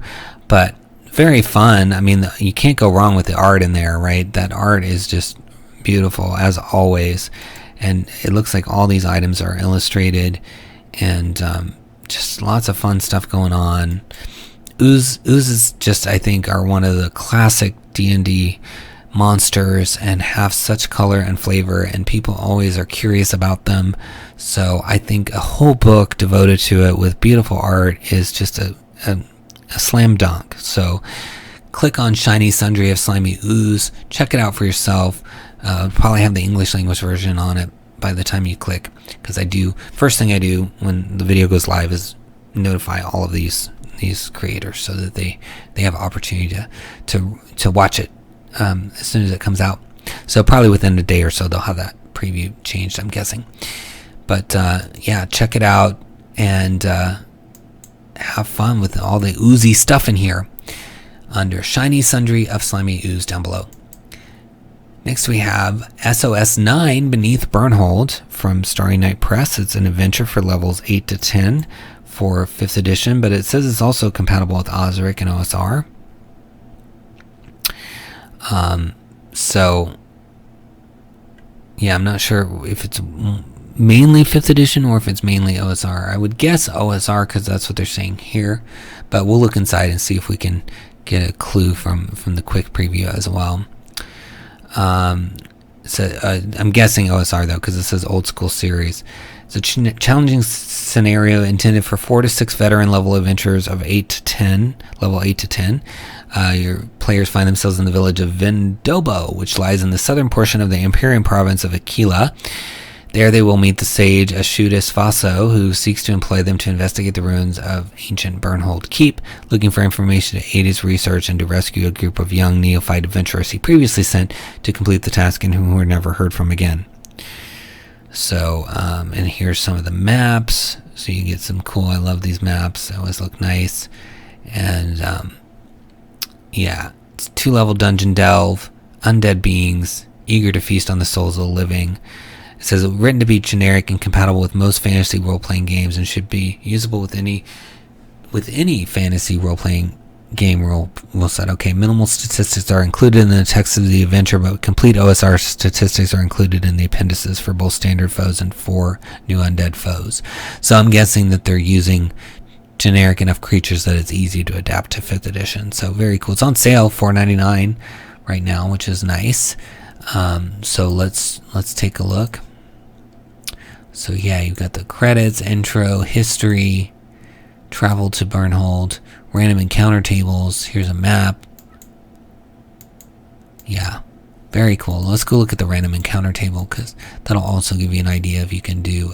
So the wereboar, defending its territory, attacks the party, treasure a potion and a magic wand in its nearby lair.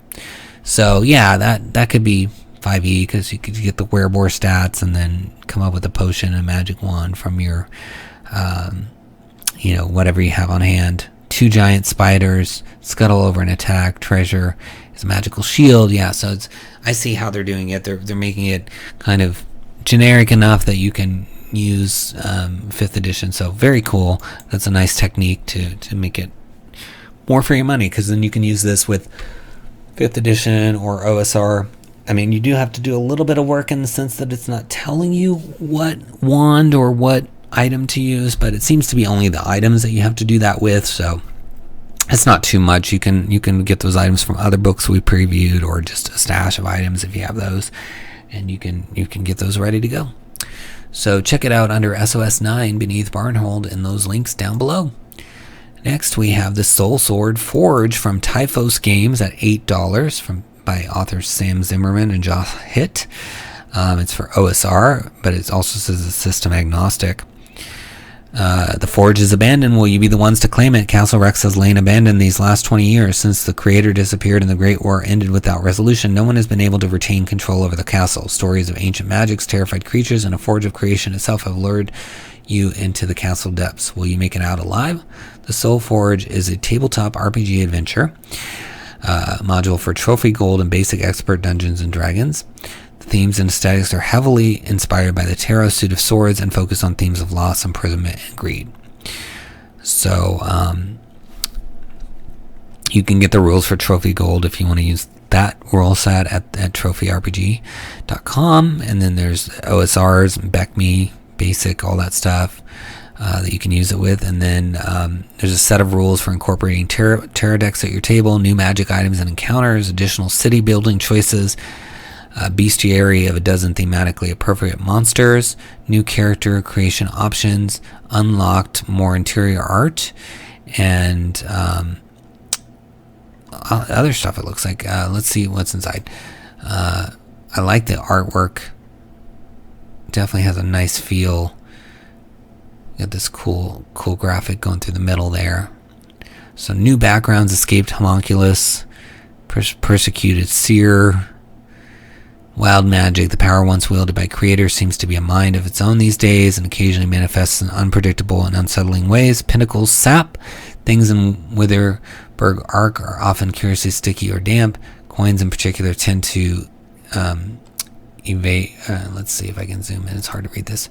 Exude a kind of musky forest scented resin the players may hear with no traceable source. The pitter-patter of raindrops, the tinkling of a brook, the rushing of sap in a great tree veins, or the bleating of a drowning fawn. So this is driven by, like, I guess the suit of cards that you're drawing. So if you're using the tarot, but yeah, lots of fun art, some different things in here, local landmarks. So it seems like some of this is very much system agnostic, so that's good. And it's nice that you can get a use for tarot decks in here too, because a lot of people have those and maybe want to find a use for them in their games.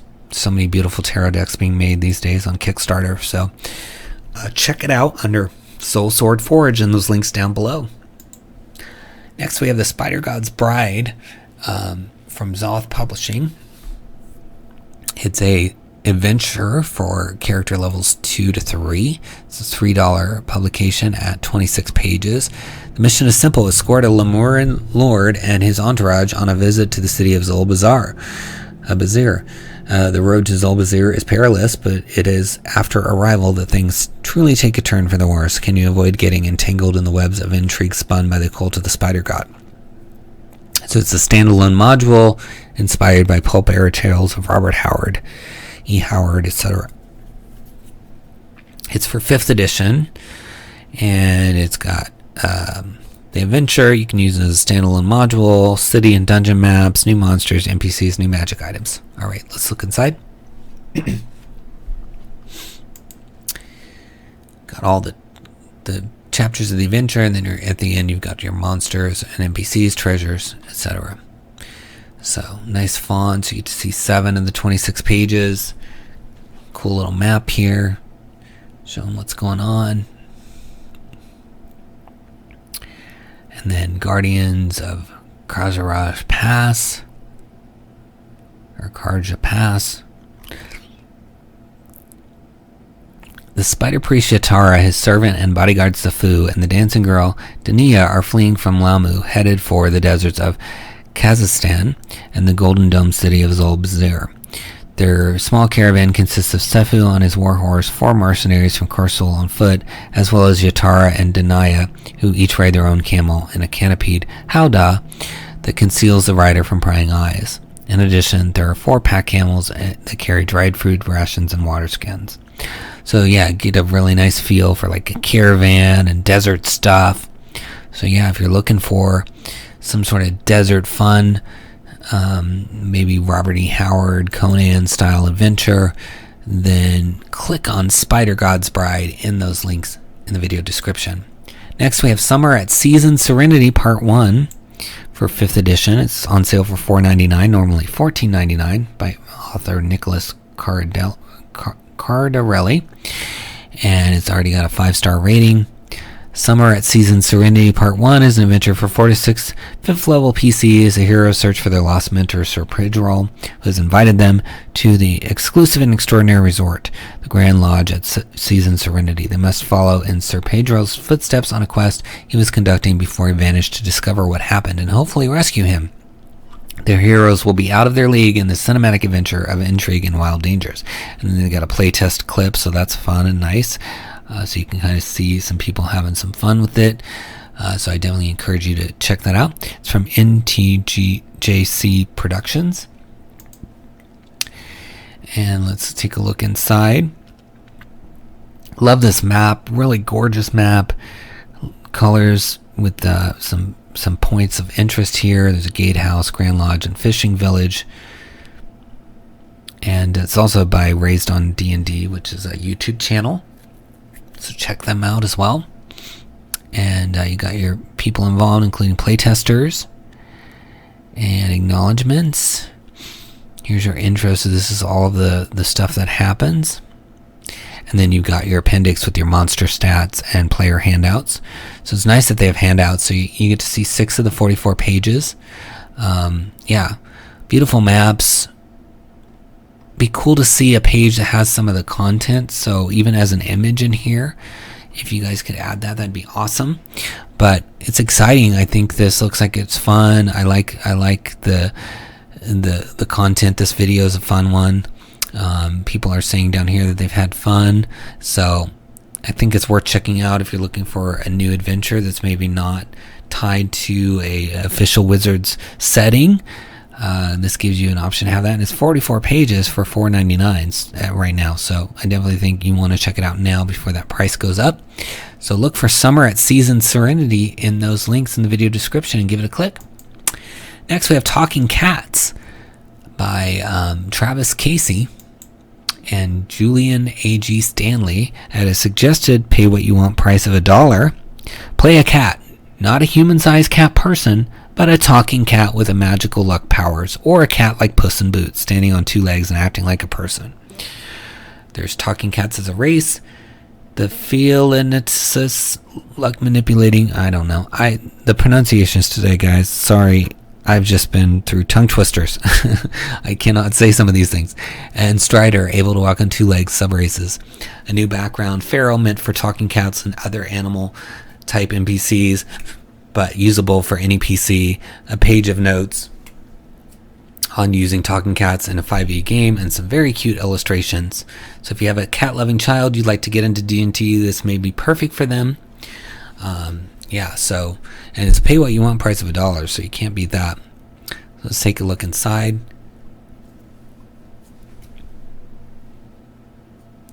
So the magical breed of talking cats exists, variously said to have extraplanar or magical ancestry, or both. While most appear identical to normal cats, they are intelligent as humans and can speak. Some can manipulate luck, granting good or bad luck to others, and a few can walk upright on their hind legs. So yeah, you get to see all 4 pages, so that's nice. And look at this beautiful art. They really got some nice art inside this book. Love these little kitty cats. Nice background, the feral here. So personality trait, I want badly to connect with others but find their ways and interactions mystifying. Bond, I feel a duty to others of my kind. Flaw, I enjoy civilized indulgences a bit too much. And ideal, reciprocation, I treat people the way they treat me or the way I like to be treated. Talking cat feats, slashing claws, what a big kitty. You got cat names, so this is the whole race here, the talking cats. But yeah, I mean, they're adorable, right? So if you've got somebody who's like, I want to play as a cat, or like you just really want to have some animal fun, I think this is beautifully illustrated product that's really, affordable. It's only $1. Pay what you want, and you can read the whole thing first, so you can know before you buy what you're gonna get. So I would seriously consider this if you really are looking for anything involving cats or anthropomorphic characters. So click the link under Talking Cats down below. And next we have Vast Grim with this creepy cover that I love. I love the typography here. So gorgeous. From Infinite Black, it's $15 for 122 pages for OSR material here. Already got some great ratings, eight of them, and it's 4.5 stars with 8 ratings. That's pretty good. It's hard to get that. Vast Grim is oozing with infectious horrors. Between his covers are everything you need to start playing in this crumbling universe. Includes core rules, classes, monsters, lore, and a starting adventure. On the 122 pages, a brief history. How the Six set out on a pilgrimage to the primordial mausoleum of They in the year 0. These truly devout disciples unleashed a plague of parasitic worms when they unsealed the ancient tomb. It has been 663 years since that day. Those who the worms infected have become known as the Grimm. Locations across the verse look at some of the places your legion might explore while playing. The endings, Fatuma's prophecies of how the universe will demise, with rules on how these torments will occur in gameplay, 8 fast and easy steps to character creation, tributes, pharmaceuticals, worms, optional rules, monstrous abominations, quick rules, GM charts, and introductory adventure, death aboard the conundrum. So it's all from Mork Borg or OSR. And they've got a nice little trailer down here that I encourage you to watch as well. They don't have a full preview. I wish they had some pages or full preview to look at, since they do have quite a few pages. But it is stunning. The art and the reviews are good, and so many pages. I could not include this week, and I'm excited because I love all this Mork Borg stuff. And I mean, just think about what awaits you behind that cover, and look at this trailer, some of this artwork that's probably in the book as well. And there's just so much material. 6 different worms, tables for adventure sparks, random encounters, abandoned ships, cosmic treasure, stealing from the dead, and more. So just so many things here for you. I wanted to make sure you guys saw this so that you have an opportunity to take a look at it.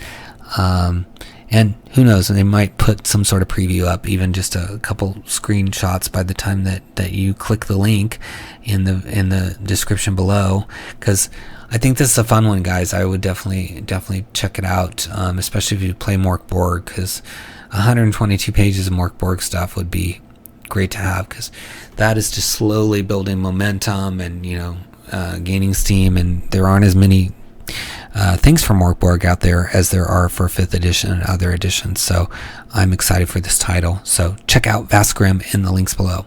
And that's the last title for this week. So please be sure to subscribe to the channel, click the like button, leave us a comment, share the video out there. Follow us on Twitter at Splinterverse so you can see our upcoming spoilers and teasers for our books, including the ones we're kicking off on the 13th for our release on the 20th of our Feywild book, and lots of great stuff planned, and we want to make sure you're involved.